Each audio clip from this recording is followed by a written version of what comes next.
welcome to the Author's Porch, where every good conversation starts. We are excited. We have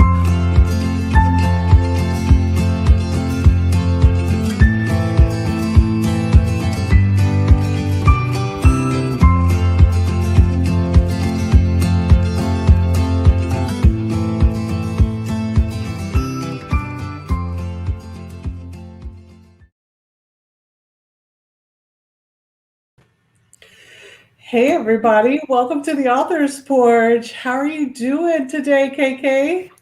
Nervous. I know. So you're nervous. I'm sweating up a storm. Like I usually have something that covers my shoulders, but I was like, oh, I've got to take this off. So we're in this together, girl. We're gonna get through this. So my hands are sweating. Well, your hands are sweating, my whole body's sweating over here. I need my fan, but it interferes with the sound, so I have to turn it off. And I'm like, I die for the hour, but we're going to survive. We're going to survive together. So, all right. So now that we got that nervous laughter out, which is something I love to do, I will tell you that I'm a big goofball, and I'm going to mix up my words. I'm probably going to screw things up here and there, and that's just the nature of being human. And the human condition is one of the most beautiful conditions in the world. So you can never be worse than me. So trust me.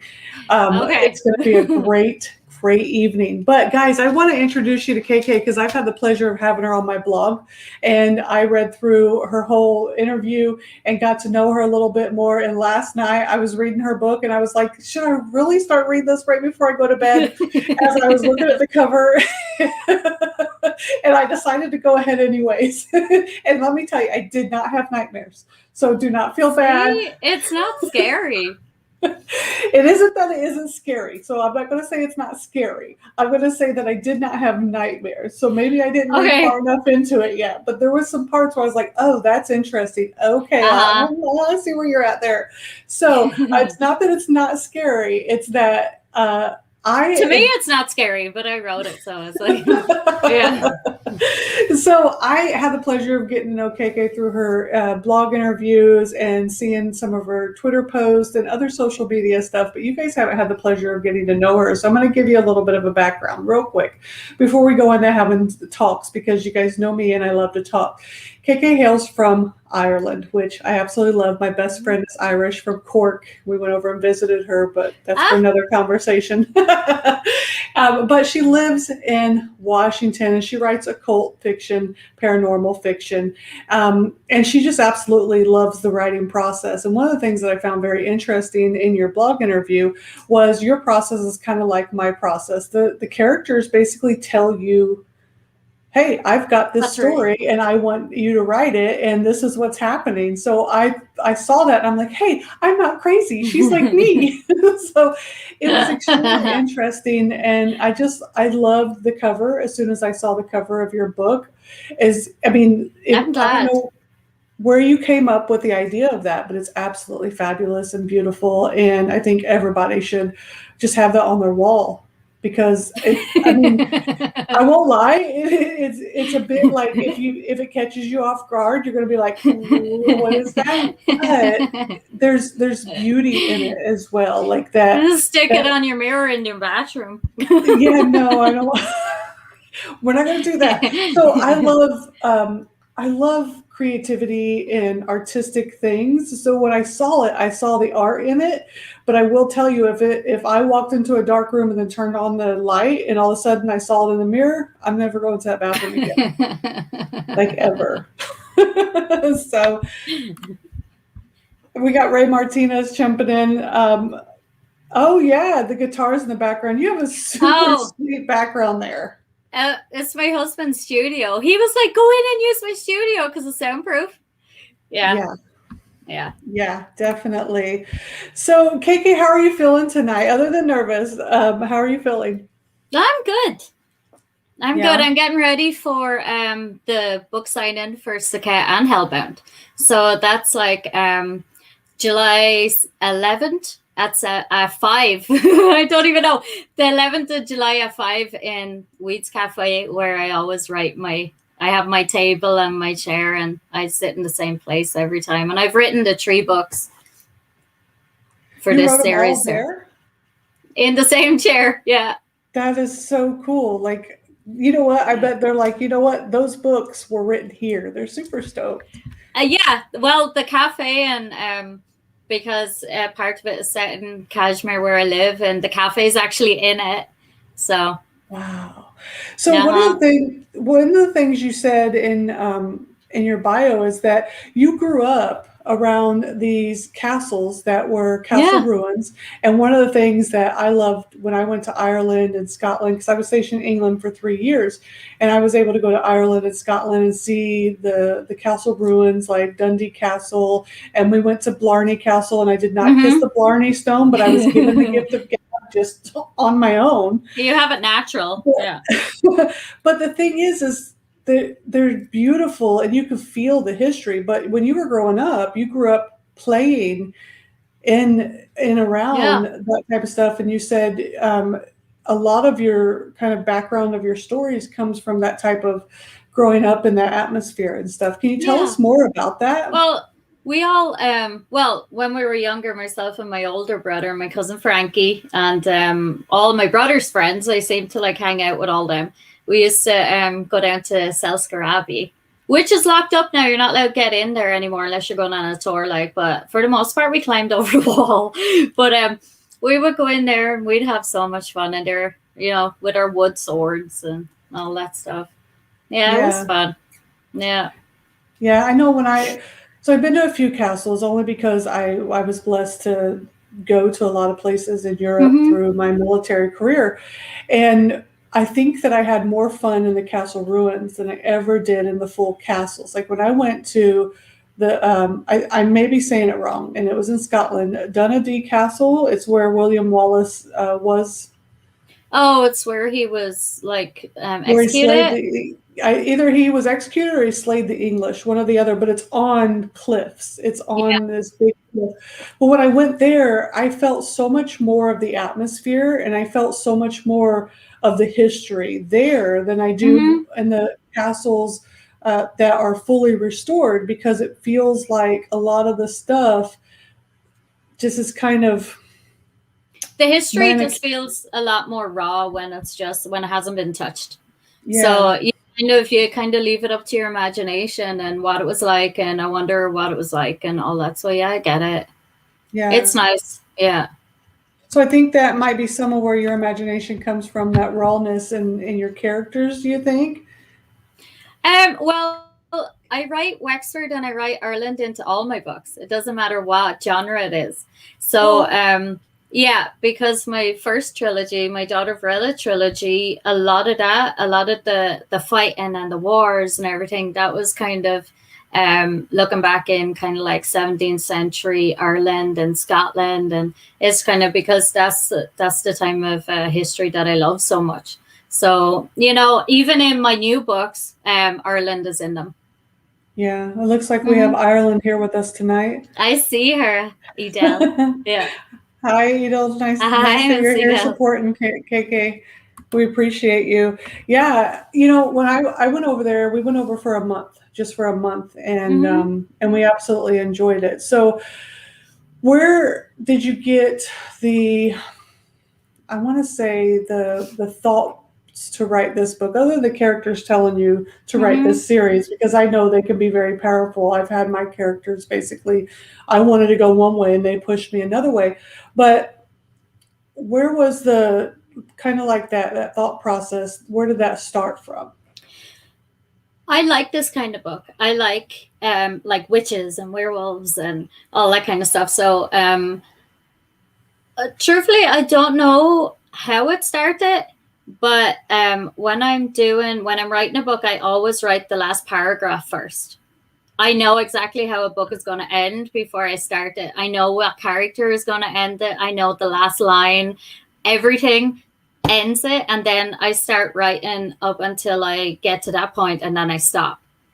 So I think it was just a thought one day, and I really liked the character that ended SEKHET, and I just went with it. And I love folklore, and I love anything to do with supernatural and paranormal. As long as it stays away from me, I'm okay. I don't want to like coming after me. But I don't want anything sneaking in my room at night, but I can I'll write about it. Yeah, I'll write about it, but that's as far as it goes. We've got some more Ireland here in the house. Myself and Jenny went to school together. Oh, that's so cool. That's so cool. That's talent, because usually there's no way I could write the end before I write the beginning, because I have no idea what's happening until my characters tell me, hey, wake up, do this. My stories come to me in different ways, whether it's a nightmare. I've had nightmares that turned into books. Mm-hmm. I've turned a nightmare into a love story, because the next day I woke up and all the events that happened the next day kind of fell into that nightmare, but turned into a love story the next day. It was just weird. So do you have things that happen in your life basically turn into fictional stories because your mind takes what's happening and just it goes on a track somewhere? There has been a couple of times, like I have about 6 or 7 books that are already started.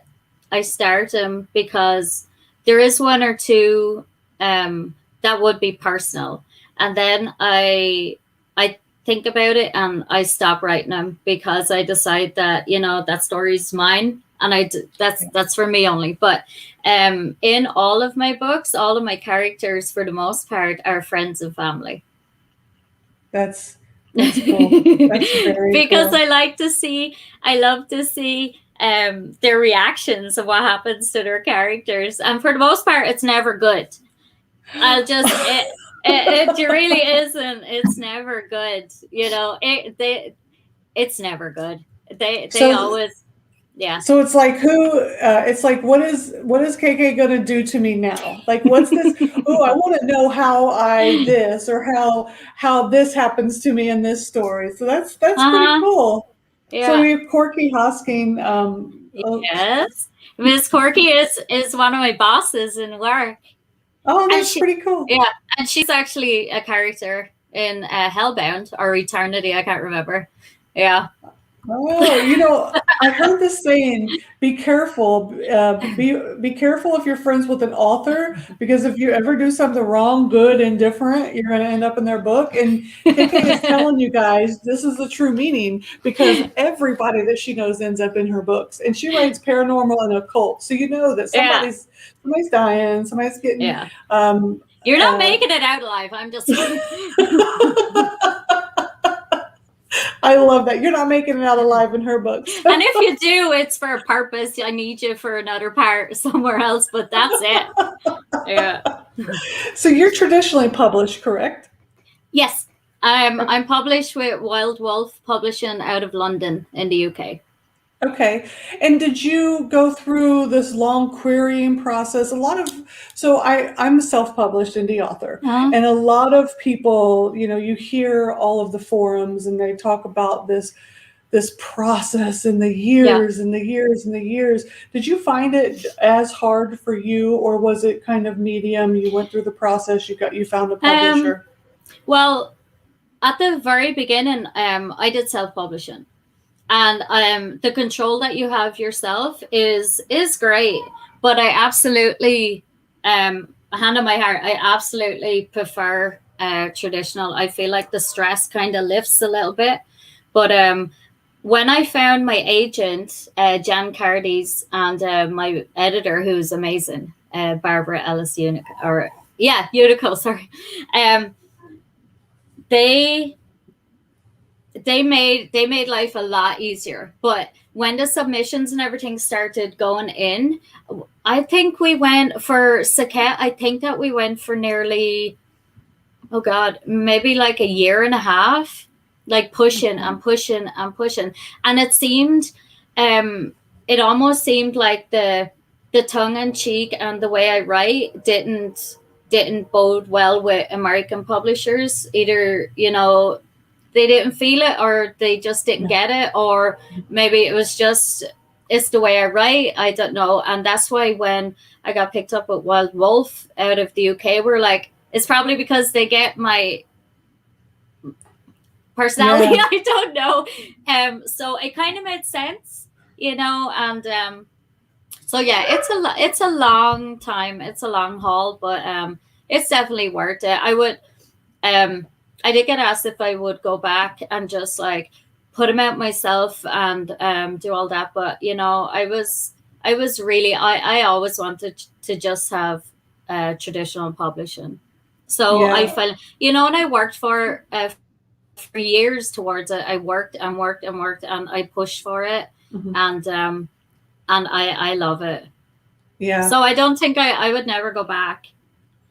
I think that everyone has to find what fits best for them. And I think, there is definitely great things in traditional, and there's great things in self-publishing. Yeah. And I think you have to find what fits your personality and what you're trying to get out of your brand, as well as your life. Right. Yeah. And I tell people, go with where your heart's at.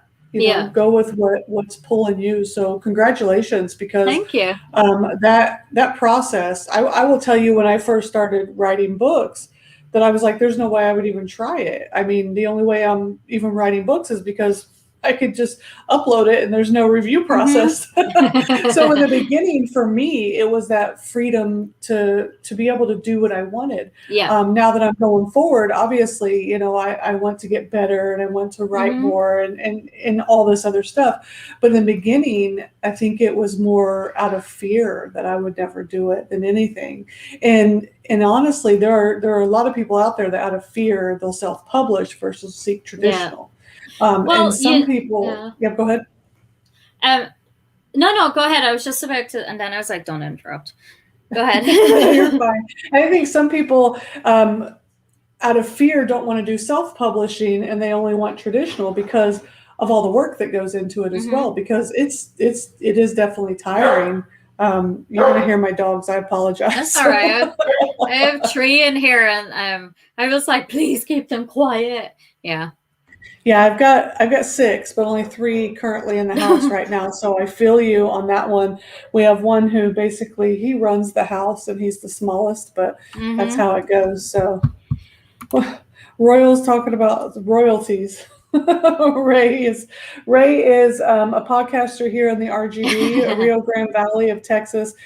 He has a huge podcast down here. And he has people on his show. He's a great resource down in the valley for a lot of folks. He teaches chess to kids, all kinds of stuff. Wow. So, but so, what do you feel is the best platform for kind of promoting your books and getting the word out there about your books? Or does your publishing company do all of that for you? Do you know what? I think that's where the misdemeanor of everything goes on. People think, you get traditional and then all your marketing, they do everything. It's actually, if you self-publish or traditional publish, you're still going to market the hell out of yourself because it's your job. It doesn't matter. You still have to be the person who does everything. You still have to push and push and push. And, that's why it's good to have your publicist. But there's only certain things that they do because I'm a control freak and I still like to do it myself. So I'm like, don't worry about it. I got it. Whereas I should be allowing, people to do it and continue on what I'm the next, the 4th book that I'm halfway through. Whereas I should be writing, I'm like, wait a minute. So, it's every single platform that you can get on. It doesn't matter what it is. It could be Twitter, Pinterest, Facebook, your website, every single thing. They all matter. There's not one that doesn't matter more than the next because you're going to have different people on every single one of them. Yeah.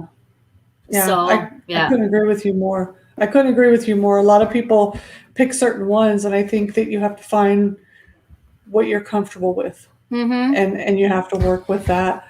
Do you have a fan club? Do you have like a fan club, a group that is solely for you and for people that read your books and want to talk to just KK and pick your brain on why this character or why did this person do this? Do you have that? I don't know. I've never had anybody ask me about facts. No, I have reading readers. group. Thank you. Reading group. Okay, a lot of people say reading group. I'm sorry, but it is a fan club. You need to own that. That is a fan club. They want to talk to you about your characters. I have readers. Yeah. So I have one in particular, Laura, and she absolutely loved the character of Lucy in SEKHET, and I do believe she didn't talk to me for a little while after she read it. Come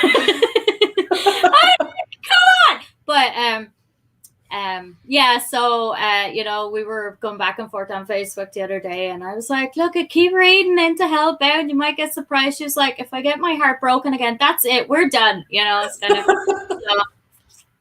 That's too funny. Yeah. I think readers are fundamental because they help you keep yourself honest, right? And understanding if your characters work or if your characters don't. Yeah. And if you have a reader who is somebody who's going to be honest with you, then you're going to find those characters that work or the characters that don't.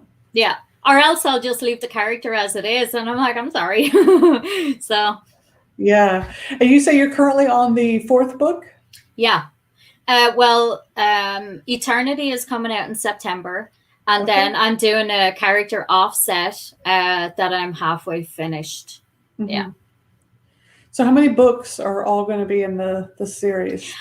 I'm going to aim for as many as possible because it depends. I have like Victor, Joe, Molly, Lucy, maybe Lucy. I won't promise that one. SEKHET. I'd like to do a standalone on SEKHET, the demon herself. I think that would be fun. So maybe altogether, I think I would love to have like 10. Wow. Yeah. And what's the series name? If you'd let everyone know the series name. I'm looking at it. So the series. Look at that cover. Like I know that cover is she's to die for. Scary. Yeah. Yeah. So, Yes. So the series itself is the SEKHET saga. It'll just be book 1, book 2, book 3, and so on. That. Okay. Yeah. So it's all focused around this one demon. Is that correct? Well, the first 3 books are, and then we move on to the standalone. But she'll probably show her face. I can't. I love her. I'm sure I'll slot her in as wherever I can. So let me ask you this: is SEKHET secretly you? No. Okay. I had to ask. Because there was just like this undertone. I was like, I wonder if secretly it's like her alter ego that she wants to Do you know what? I probably have like friends and family that be going, yeah, that's her alter ego. That's her, like, yeah. People that know you well. It's her doppelganger. No. That's too funny. They're calling your bluff. They know you too well. Yeah. They know my statistics site. They're like, yeah. So you were born and raised in Ireland. How did you end up in Washington? Because my husband is from Tennessee. Well, he was born in Pensacola, but Clarksville, Tennessee for the most part. And you guys settled in Washington? Yeah, we settled in Kashmir. Wow. I've never heard of Kashmir, but the sound of it. You should Google it. It's beautiful here. Yeah, we have 5 seasons. We have we have what? Winter, spring, summer, fire season, and I completely lost my train of thought. We have 4 seasons and fire season. That's the 5th season is a fire season. Yeah. When it hits summer and it gets very, very hot, we get fires. I had an author on the porch a couple of months ago, Lolo Page, and she writes out of Alaska, and she writes romance books, but it's all about they are deadly, but the fires that are up there in Upper Washington and Alaska and stuff. So when you said that, I automatically thought of Alaska Spark and Alaska Inferno, which is her romance series that are around because she was a woodland firefighter for so many years, and then she started writing those books. That made me think about that, and I was like, I wonder if the fires. I wonder. So I'm going to ask Lolo if she writes about anything in Washington. Yeah. So I'm. I can't believe I forgot the seasons.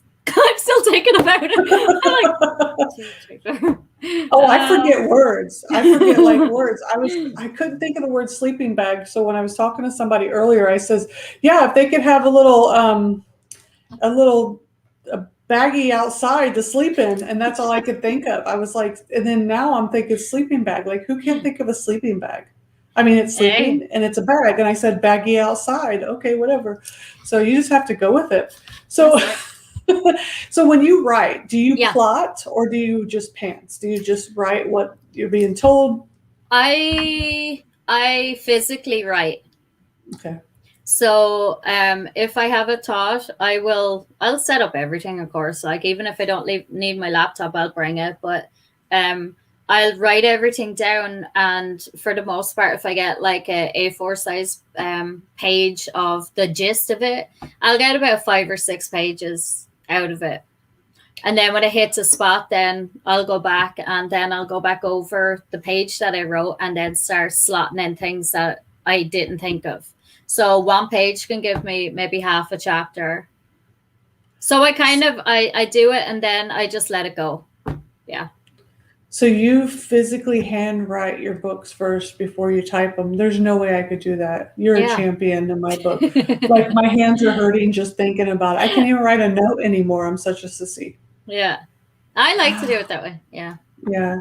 You know, when I write a letter or I sit down and I actually write a thank you note to anybody, or I sign a book or something, you know, it's very therapeutic to write because I journal and stuff like that, but I never thought of writing a book that way. Yeah. Wow. Yeah. But do you plot it out? Like, do you say, okay, well, this chapter is going to be about this, this chapter? Yeah, I don't know how people do that. I think it's miraculous and marvelous that they can do that, but I can't do that because it's very structured. Yeah, to me, I would lose my train of thought. I have ADD, so I'm usually thinking about 12 things at once, and that's why I forget everything all the time, because my mind starts going here, there, and everywhere, and everyone's like, hey, focus. So for me, if I had to structure that way, I would probably lose focus on even the storyline or be able to write it. No, I've never even thought about doing it that way. And have you always wanted to be an author? Was this like your childhood dream? Do you know, when I was a lot younger, my cousin Jennifer had an electric typewriter, and I remember tapping away at it. But no, actually, when I was younger, I always wanted to be a nurse. Oh wow! Yeah, but I always would like write down little stories or whatever, but not in. I loved English in school, essays, everything like that. I was really into, and I loved that part of it. I just loved it. But no, but about 14, 15 years ago, I started writing, and I started with a play, Brotherhood of the Celts, and after that, then my first ever book, Daughter of Rella, started as a play, and it just continued and continued, and turned into a book. Oh, so from there you just couldn't stop. You fell in love with the characters, the stories, the books. It's something nice about holding your book in your hand. Can you show us the cover again? I want everyone to see that, because when I saw it, when you sent it to me, and there's the second one. That's wait till I'll try to. I don't know what way I'm going. It's like looking in a mirror. Yeah. So that one is Hellbound. Mm-hmm. So, and then this one. So I don't know if you can see this one. You probably won't be able to see. Where is it? That one is Eternity. Yeah. So it's kind of every cover kind of goes with the gist of the book. So the second one was Hellbound. So, you know, you have the fire, you have everything, and then Eternity, because blue is kind of it's like, I know green is a calming color, but I think blue, depending on the blue, can be a very calming color. So it kind of gives the illusion that everything is going to be okay. Yeah, that is true. It's a very calming color in psychology as a whole. I mean, that's one of the colors that everyone will pick to kind of calm a room, soothe a room, and kind of chill it out, I guess you would say, because it's the color of water in the sky. Mm-hmm. So let me see. I was going to ask you about your upcoming projects, but you already told me you have book 4. Yeah, I have book 4, and I had started another book that was completely different. It was just fiction. It was about a soldier caught and stuck in Afghanistan. It went on. And it reads really, really well. And then I just put it to one side, and it's there. I might go back to it in a year, maybe. Who knows? I'll probably never go back to it, but I just love the character of him and his wife and, the whole situation. So, yeah. Yeah, I think that a lot of authors have a bunch of, like, I have folders. I have at least 20 different folders of ideas that just popped into my head, and I wrote it down. And I figure, one day either I'll go back to it or I won't. And I think that you have to have that creative release whenever you're writing something, you're really big into it, but then you have like a stopping point where you're like, oh, I'm going to wait and figure out where this goes. But yet you're able to go off somewhere else, just kind of, fiddle around, kind of like play in the fields or whatever for a little while until you come back and do the other stuff, I guess. Play in the fields. I do not play in fields anymore. I don't even go outside. My allergies are so bad. Oh. I'm middle-aged. I get hot too easy. I don't mess with the outside. I need my fan and my air conditioning. So if you had any advice to give to somebody that wanted to write a book, that just had this spectacular idea in their head and said, you know what, I want everyone to know about this idea, kind of like you did. You had this great idea and you wanted to get it down on paper. What would your advice be for them?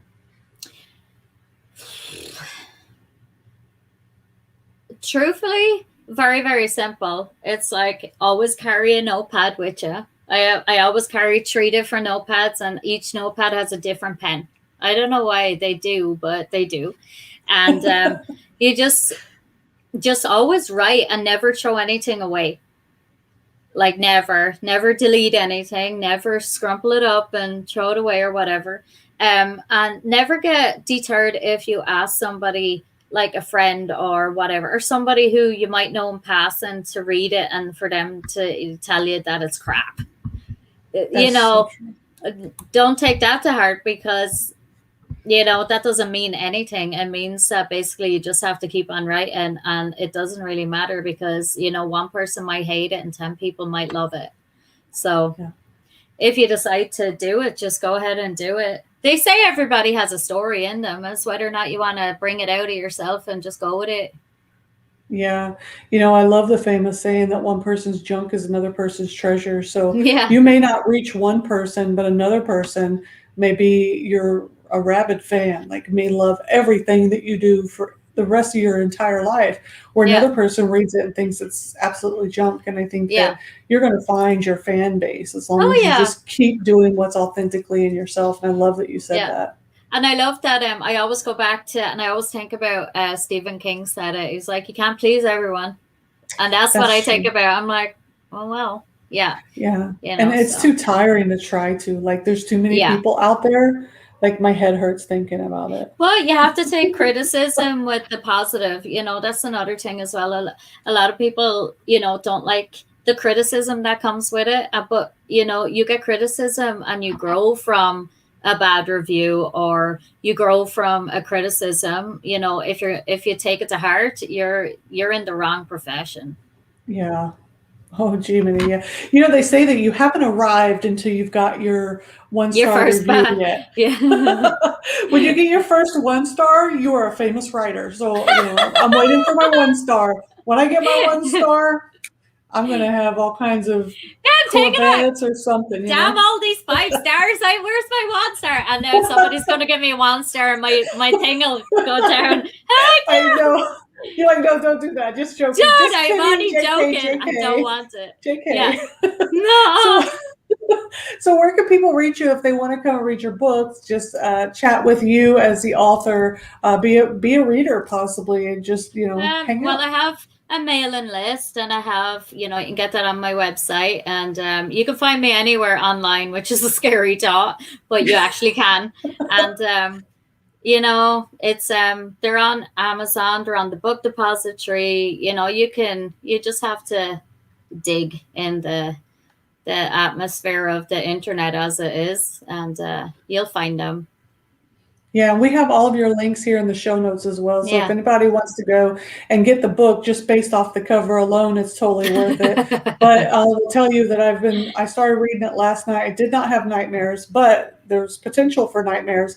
I just have not gotten far enough into it to start getting the nightmares, because I was just starting to get the premise of the story. Do you know what?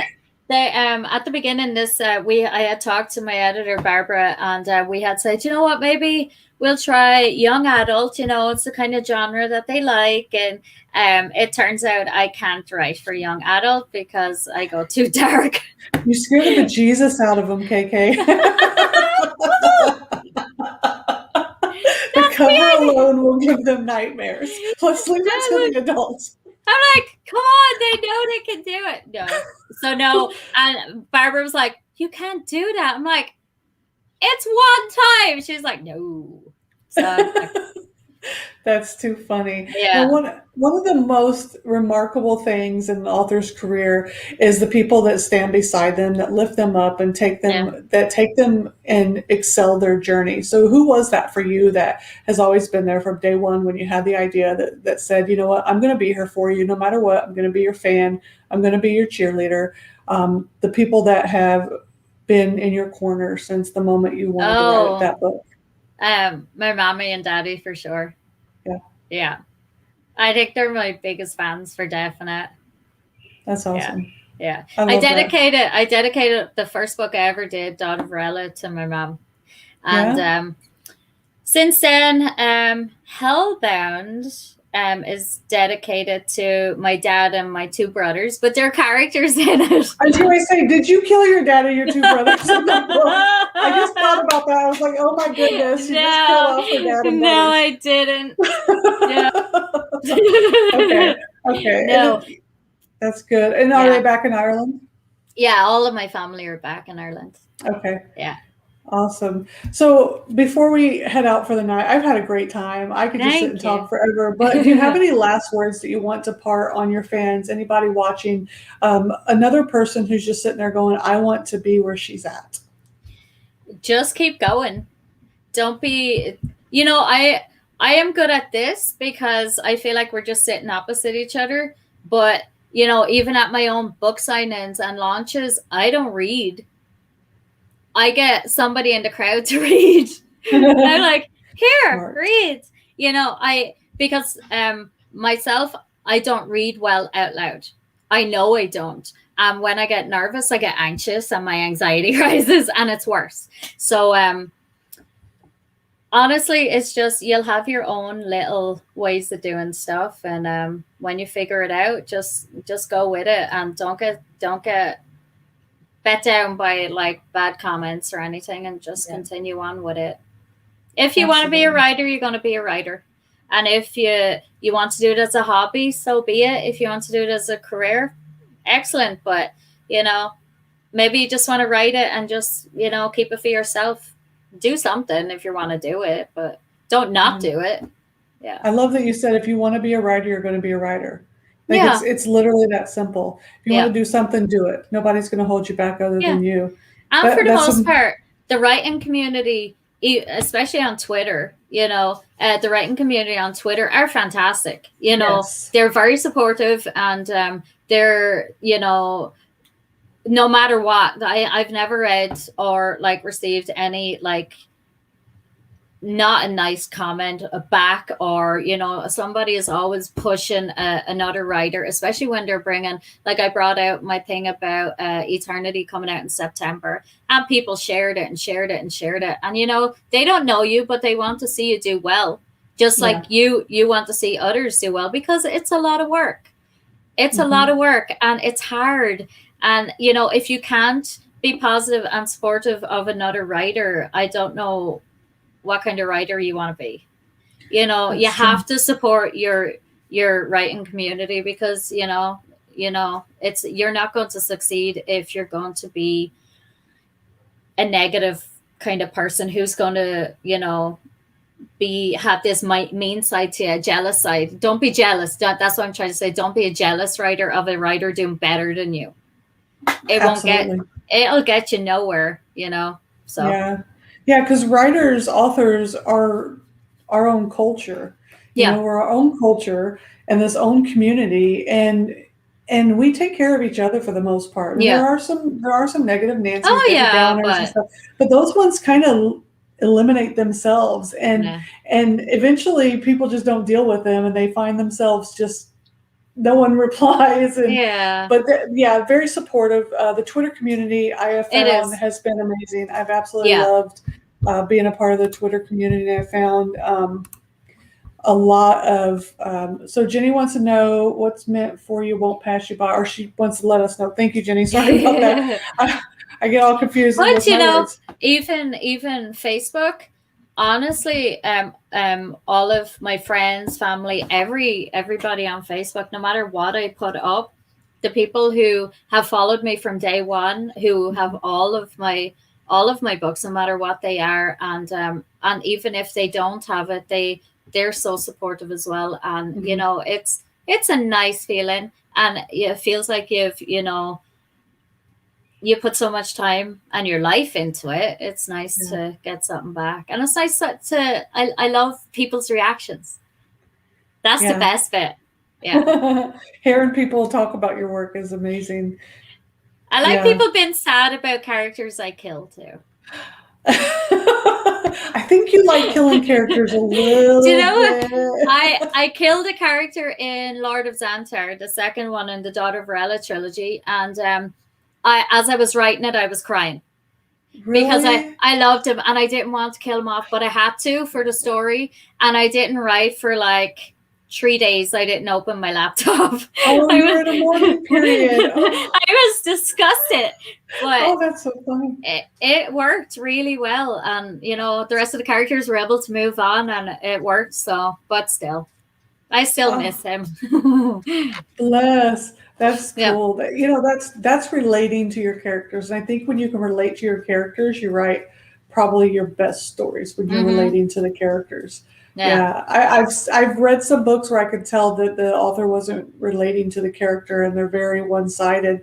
But when a character is basically so three-dimensional that it's popping off the page and you can see it, it's almost standing in front of you, you know that character is very much relatable to the author, and the author feels that character. So I love that part. Well, KK, I have had a blast talking to you, and it's been fun, and I know that I'm going to finish reading your book. It may take me some time because I flip between all kinds of different books as I go through the week, but I'm not going to stop because I'm very intrigued, extremely intrigued. I love the characters, the beginning, the premise of the book, the witches, the demons, all of that stuff. I will not read it at night just in case. I do not want to have to jump up and run to the bathroom. I don't want to pee my pants at 43 years old. It's a good possibility. Oh my God. So, but I've had a blast. Thank you so much for being on our blog tour interviews and also coming on the author's porch. If there's anything we can do to promote your work and to share you with the world, don't hesitate to shoot us an email. Let us know when you have a new release coming out. We'll put it on our newsletter and shout it to the world because thank you. I appreciate it. And I love that you're reading it. But don't forget to review it. But don't give me 1 star. Don't bring my thing down. I'm trying to make you famous. No. Every book that I finish, I review because I know how hard it is to get those reviews because, like everyone in my family has read my book, but nobody's reviewed it. And I'm like, I don't have a single review on this book, but you all said you read it. Please, for the love of God. So no, I definitely get it. Yeah. If anyone in the interwebs here that is listening to us, if you ever read a book, ever, whether it's on Goodreads, whether it's on Amazon, whether it's on Apple, whatever platform you're reading it on, please review it. It's the only way our work ever becomes noticeable to other people. No, it is. It's so important. It only takes a minute, and I know that a lot of people they put the book down and they don't think about it, and they're like, "Oh, I loved it" or "I hated it," But It just is so important. Yeah. Yeah. Review your books, people. So we're going to end for tonight, but we are going to be back here on Thursday here on the Author's Porch with a bombshell book review. We are reading Beyond the Pear Blossoms by Shonda Rodriguez this week. So you're going to see me and Nicole back here cracking up like we usually do, talking about, I forget what we're talking about this week. I know the book that we're reading, but I already put the information on there. You're going to see us back on Thursday. It's late. I need to go to bed. So we're excited to have you guys. We're excited that KK came on and shared her wonderful work of art with us. And I hope all of you guys will go in the show notes, check out her website, check out the things that she does. Take a look at the books. If nothing else, admire the covers at least because they're beautiful. Thank you. And share it with the world. Share this broadcast with the world so people can get to know her better. And we will be back here on Thursday and we will see you guys. Bye. Bye, KK. We'll see you later. Bye.